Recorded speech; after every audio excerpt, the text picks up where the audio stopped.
Hi everybody, it's Laura. Hey, I was really excited to do another video. Thank you so much for your feedback. I appreciate that. It takes time to do these videos, and so I want you to know that I appreciate you. I want you to know that I care about you and that I care about how you feel about yourself, and I care about how much you feel like you can share with other people. And why is it that you don't find more people talking about what's going on in our culture and what is happening out in the world? I'm so sorry. My face is a little puffy today. My allergies are killing me, so I do apologize if I sniffle a little bit. It's just my grass allergies. I want to talk about kind of an embarrassing subject today. It's a little bit embarrassing because so many of you that are going to be watching the videos are going to be adults. And I want to talk to us about our hygiene today. And our hygiene is dealing with everything from head to toe or toe to head. And I want to talk to us about how do we take care of our hygiene? How do we take care of our bodies? How do we care for ourselves? Is it important? Do we tell our children what's going on in society with hygiene? And is it important to talk about it? I think it's very important to talk about it. I think it's one of the most important things in culture to understand. Let me just prop this up a little more so you can see me. I think it's important to understand that all of us want to feel special. I just want to make sure the lights at the salon are not in your face. I'm so sorry. I work with what I got. I'm not a millionaire, so I don't buy crazy electronics, but one day I will have an electronic for these video sessions.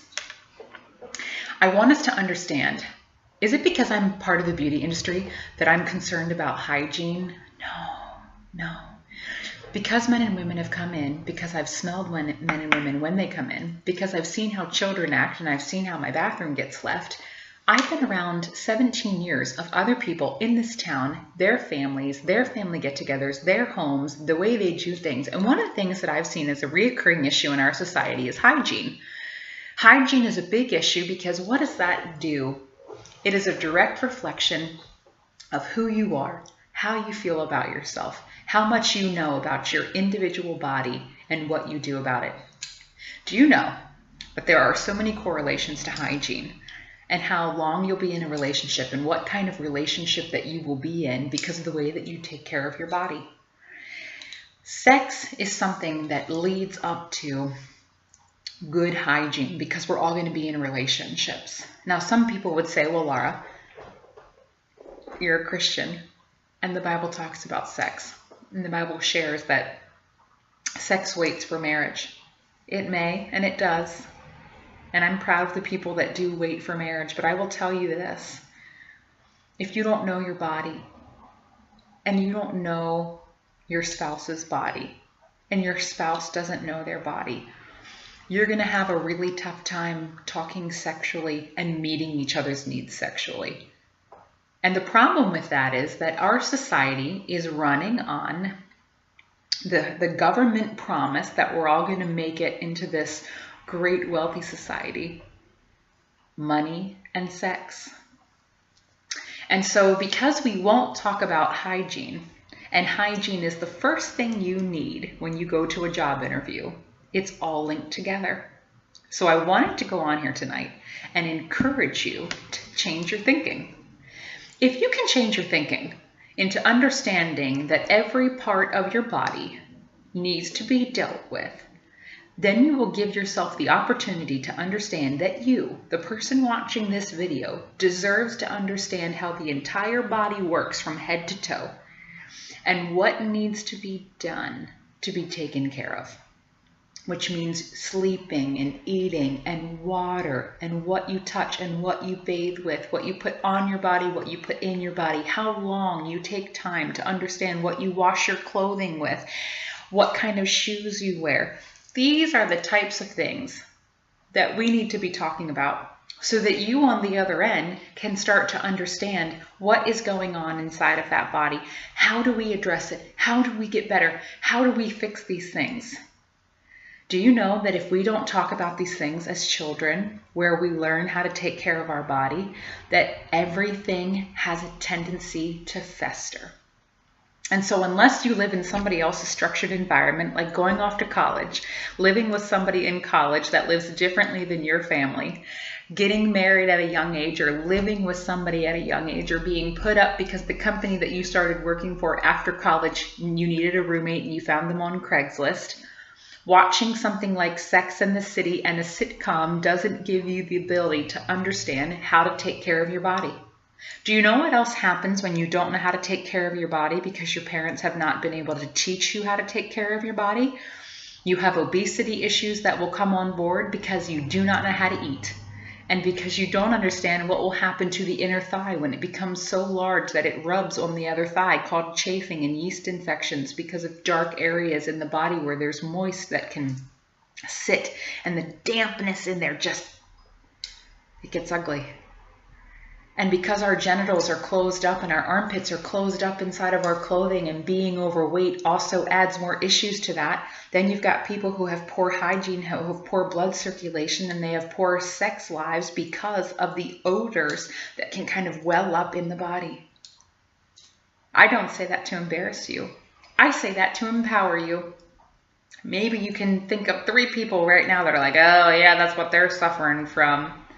Do you know at one point, that young man or that young woman was a child, and they were not told how to take care of their body because the people around them didn't know how either.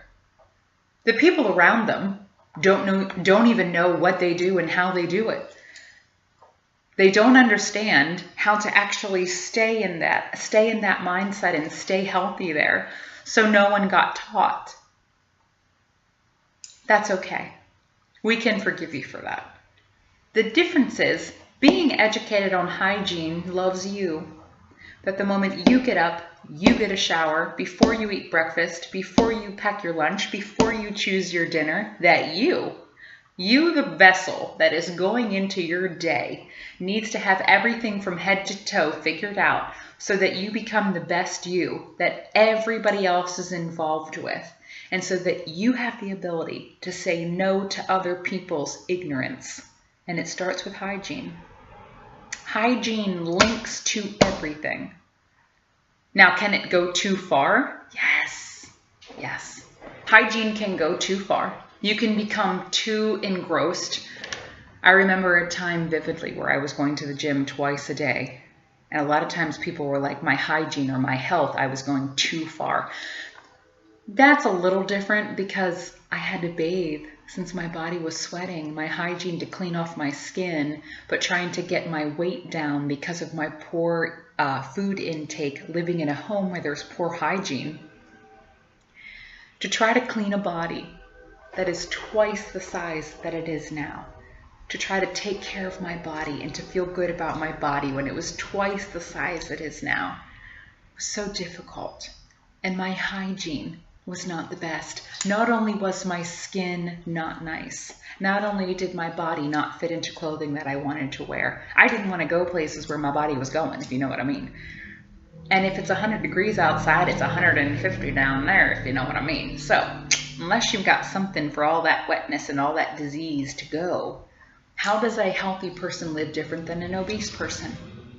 If you take care of your hygiene, every part of your body is special and important to you. And just taking a shower is different than caring for your body all day.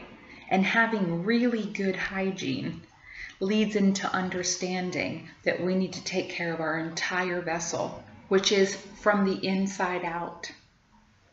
And so here I am, 17 years later. As many years as I struggled being heavy and overweight for 17 years, I'm now at the 17-year mark of fighting against it and staying out of it. And here I am. Thank you, Lord God Almighty, for giving me the motivation to change and then the ability to not go back, no matter how many people thought I should have done it another way.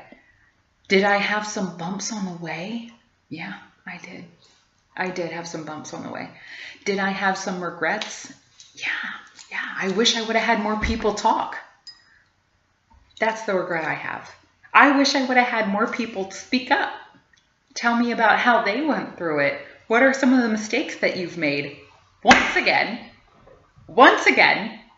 if we cannot tell 3 people why we do what we do, how we do what we do, and what it has brought us because we have made that decision, we don't comprehend why we do it. It's the day because, well, I haven't shot anyone and no one shot me, so I'm still alive. We're kind of trucking through life, but we're not really living. Because if you don't understand that every decision you make to get ready for your day leads into the goals and decisions that you've made for your life, and you can't have a goal to get ahead, to be healthier, wealthier, and wiser than yesterday, if you didn't understand that the vessel that goes into that is the body, the temple. Now, there's a lot of people out there that will argue with me that this isn't everything. Well, line them up. Line them up. Let's see what's going on in their lives, their family tree, their children's lives, and how often people have less self-confidence showing up to picnics than I do. Do I suffer from having self-confidence issues? You better believe it, sister. If you put me in a bikini, I'm going to go, oh, I don't like my thighs. But I also have very thin women who you put them in a bathing suit and they don't like their thighs. It's relative. We all have something that we want to change, and that's okay. When it's a healthy mindset that we are not at a perfect location and it's okay to have a goal, it's also okay not to obsess over that. So I'll still get in a bathing suit, but I might grumble a bit before I do. It's just reality. That's human stuff, right? But you know what? I've done a lot for those thighs, and I'm also very grateful. Thank you, thick thighs, for keeping me strong and healthy as I've stood the last 17 years to do my job. If you can't take a look at your vessel, it's because you don't even understand the joy that is behind loving your body. And that is most likely because you have never lived with somebody that has shown you the joy of having a body and taking care of it. Do you understand how lucky we are to be born into a society that allows for this shopping and for changing our looks? If you've been watching my videos, you've seen that I can change my jewelry, I can change my hair, I can change my clothing, I can take care of myself, and that we have the opportunity in society to do those things, and that's a blessing. There's a lot of people who don't understand that the blessing applies to you too. And then when you take care of yourself and I run into you outside, that blessing then shows up on your skin when you say hi to me at the store because you're proud of who you are. You're proud of who you bring outside. You're proud of who you take care of. You're proud of your accomplishments and understand your mistakes and are ready to go full head on, full tilt out that door to say hi to 3 more people. Have you noticed the recurring theme is the communication skills that are lacking in this society roll over into such simple things as a hello? Do you say hi to somebody if you don't want the attention back on what you look like? People will say, Laura, nobody's going to obsess over their look. Folks, do I look like I obsess over my looks? Because I put earrings in? Lots of people wear earrings. Because I have a jean jacket on? Lots of people have jean jackets. Because I have lip gloss on? Lots of people wear lip gloss. I just have hot pink lip gloss on. Because I have color in my hair? These are extensions. This isn't even my real hair. I can take these in and out. It took me 20 minutes to put these in my head. 20 minutes. 20 minutes. I know you spend more than 20 minutes watching television and you're on Facebook. My 20 minutes were spent doing this and talking to my cats. I spend 20 minutes, you spend 20 minutes, it's relative, but my 20 minutes makes me look cute everywhere I go. No one knows what you did when you were on Facebook for 20 minutes. Did it take you outside and make you better, brighter, healthier, wiser, more perspective? I mean, no. If you spent 20 minutes on Facebook and I spent 20 minutes on putting 4 or 5 pieces of hair in there, you could have gone to a hairstylist and she could have spent 20 minutes with you while you're on Facebook and you could have had cute little things in your hair. I have no eye makeup on whatsoever. No makeup on this area of my face whatsoever. I have some blush on and I have some lip gloss. So take my earrings off. Take my lip gloss off. I have spent 20 minutes here or there, but I spend every day taking care of my skin and my teeth. And so when I go out, I have a nice, cute, short haircut. I'm not afraid to say hi. Do I have to have this exact outfit on? No. I don't have to have this exact outfit on. The difference is I smile. I do this. Hi, how are you? It's good to see you. Is it? Is it good to see people? Most of the time I can tell most people are miserable. So what do I look at? The person on the inside. The person who didn't get the opportunity to be told it's okay to have a great haircut. It's okay to have a good haircut that fits your lifestyle, the lifestyle you actually have, not the lifestyle you think you want, the lifestyle you actually have. The difference with hygiene is if we do not talk about what our body needs and how we need to take care of it, from foot fungus, genital fungus, armpit fungus, ear fungus, mouth fungus, head fungus, clothing fungus, hampers have fungus, shower fungus, toothbrush fungus. Say it isn't so. Laugh with me. That's funny. Nobody talks about that stuff. You might hear about it here or there. Your grandma said something about vinegar and 5 parts, apple cider vinegar and essential oils. Everybody's talking about essential oils. I use essential oils. I know. Everybody's talking about bleach versus no bleach, sulfates versus no sulfates. Good. Good. That way, we get everybody talking. We give everybody the opportunity to understand you have the right to answer the questions inside your head to how you take care of your body and everything that touches it. I want to empower you to think that way. Join me in taking care of your body and learn to be able to understand that the person you take everywhere you go starts with you, which means you have to have your hygiene down. If you want help, you ask me, and then you will take action. We can talk about it all day long, and then you will take action because I'm out here doing it and you won't be alone. We'll do it together. All right, guys. Wish me luck on my grass allergies this month. It's getting bad out there. There's just nothing I can do for the puffiness in my eyes, short of losing my mind. Anyway, one day at a time. One day at a time. You can do this. Thanks so much. Bye.